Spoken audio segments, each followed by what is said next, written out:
ireport.ie is a racist incident reporting system which is fully independent, fully confidential, and is run by ourselves on behalf of the non-governmental organisation sector to capture the extent of racism that's out there, to inform a national discussion and to counter the claims that racism doesn't exist here.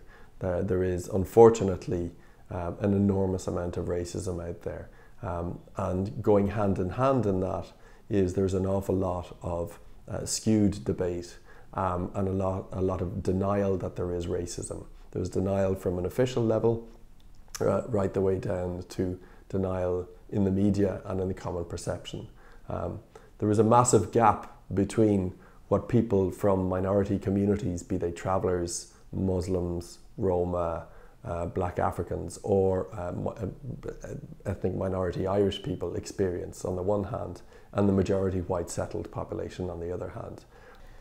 And I guess the reason we wanted to talk to you today was in response to, and in the context of very widespread media coverage of the removal of children from Roma communities by An Garda Siochana, which looks like it was triggered by a racist Facebook post on a particular journalist's Facebook page.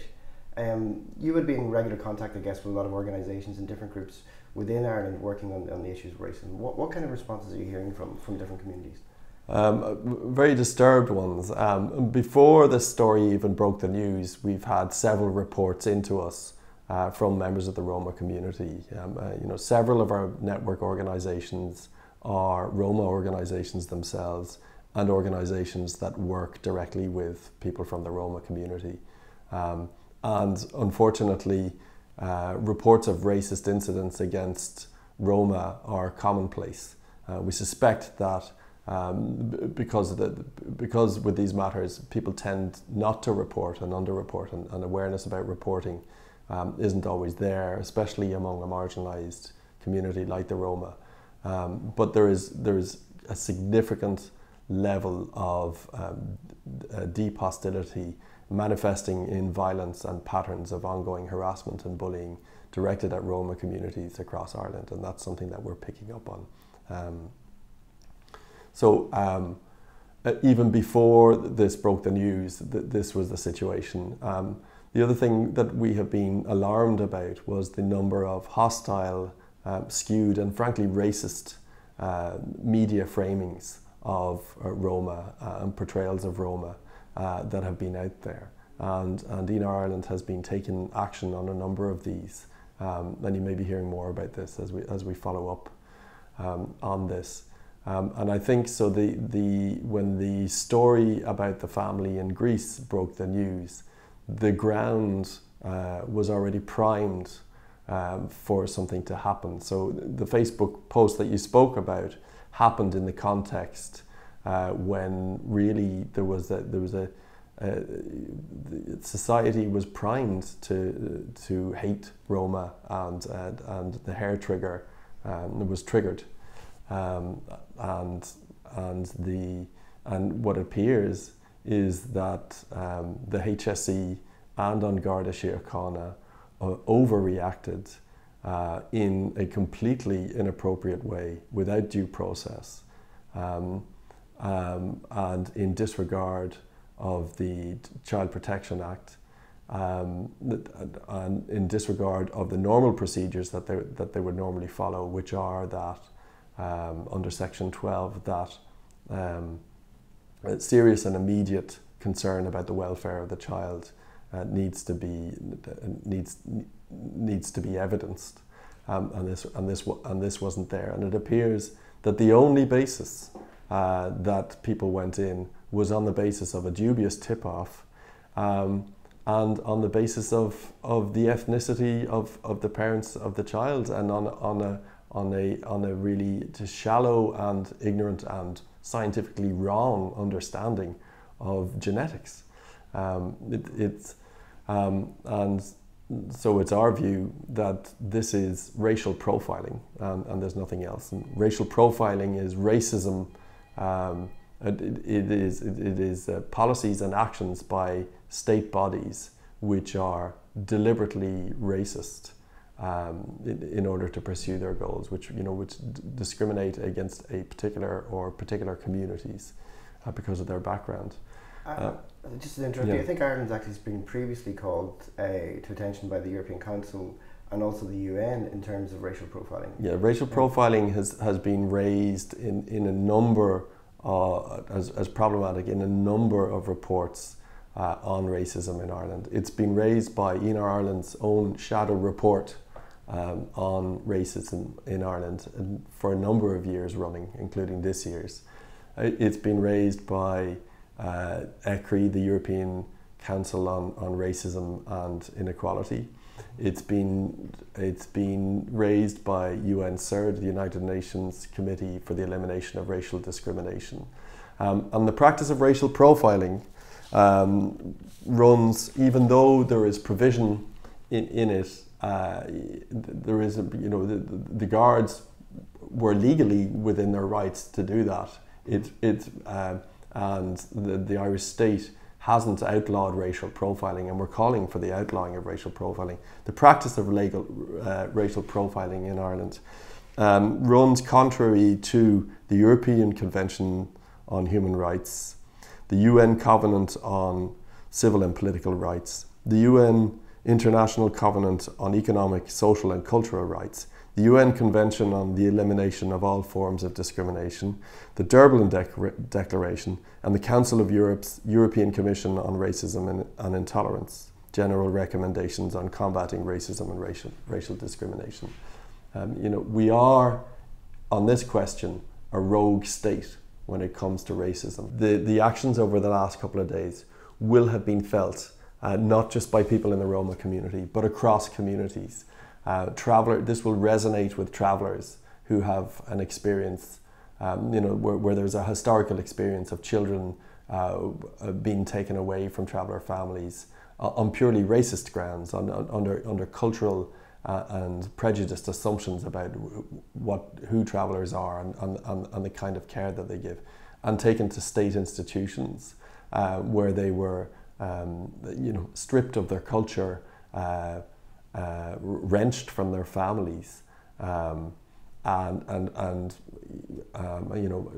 this is abduction.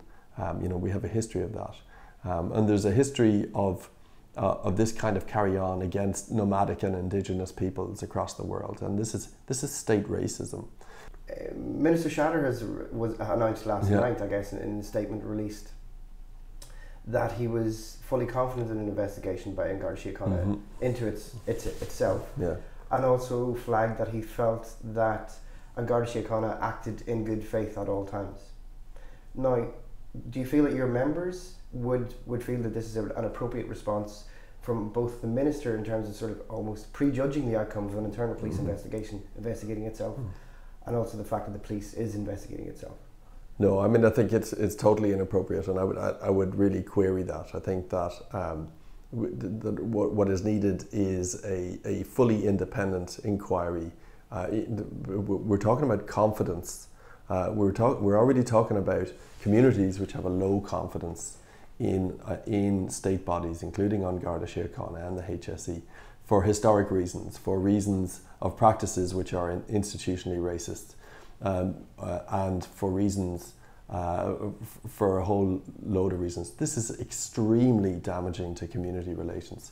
And what we need is a process which is independent and is seen to be independent in order to regain the confidence of the people involved. It is not appropriate for An Garda Siochana to investigate itself in this matter. I have to say the other thing is that Ireland has no policy on racism currently. There is we do not have a national action plan against racism. We used to have one, it was very flawed, and now we don't have one at all. We have virtually no legislation for dealing with racism. The only piece of legislation that specifically names racism is the 1989 Prohibition of Incitement to Hatred Act, which is everybody from the Director of Public Prosecutions to the Gardaí, to people working in migrant community, in migrant organisations and migrant communities, to traveller organisations, anybody working in the field will tell you, is unworkable. There has been less than, and this is being generous, there has been less than one prosecution under the Incitement Hatred Act per year since it was brought in 1989. It's a handful. It's extremely unworkable, and it needs serious overhaul and updating. That aside, there's the Equality Act, which names racism as a form of discrimination, and that's it. There is no provision for racially aggravated offences.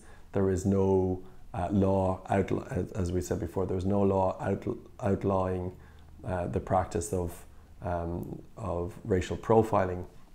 And then there are a whole lot of other areas. So, for example, An Garda Siochana and the justice system do not come under the Equality Act or the provisions of the Equality Act. So discrimination in those areas goes unchecked. In relation to these actions, which were dubbed trial by ethnicity on these two Roma families in the last number of weeks, these have happened in the context of a number of violent attacks against Roma in Ireland, which have been reported to us, and these include common and repeated patterns of discrimination in education, in employment, the racial profiling of Roma on the street for where they are disproportionately arrested and harassed for aggravated begging, their disproportionate appearance in courthouses. They include these include common everyday discrimination and racial abuse on public transport. They include violent attacks against people in their homes. They have included a gang of men with baseball bats breaking into a family home and assaulting members of the family in front of 2-year-old children. They have included a Roma teenager being grabbed off the street at knife point and brought into a house and seriously physically assaulted. Roma are the most marginalised community in Europe, and they are at the rough end of the most violent and vicious racism and racist attitudes from mainstream society, and they're extremely vulnerable in these circumstances. This is the context in which this happened, and the worrying thing about it is that when An Garda Siochana and the HSE behave like this, it gives the green light and it gives a signal that this stuff is okay. And in that context, I'm extremely worried about any comments by Alan Shatter or anybody else in government which downplays the seriousness of this. This needs to be taken very seriously. Just in terms of, we've spoken about the HSE and An Garda Síochána, there seems to be a relationship in terms of the media driving police agendas. I think the media have an enormous responsibility in this matter, and I think that the tools available to us, the complaints procedure, through the press ombudsman and the broadcasting authority, need to be revised and looked at, because clearly there is reporting going on, there is reporting going on which incites people to hate certain groups. It misinforms people in a prejudiced manner. For example, it conflates asylum seekers with migrants. It conflates trafficking with migrants with prostitution. There are a whole load of ways in which it conflates minority issues with migration issues. And of course these things are related, but they are separate. Asylum seekers and migrants are not the same thing. Refugees, asylum seekers and migrants are not the same thing. the term illegal immigrant is not a legal term, it is not a best practice term, it's a term that has no basis. It's a highly charged and prejudicial term and has no place in journalism, and yet you hear it being used all the time. You also get the term Roma, Romani and Romanian conflated. This leads to confusion. It's the job of journalism, be it press or broadcast, to enlighten and inform, not to disinform and to whip up prejudice and to create the conditions under which these actions happened. And unfortunately they did happen in the context of a poisoning of the debate, which was contributed to by bad journalism.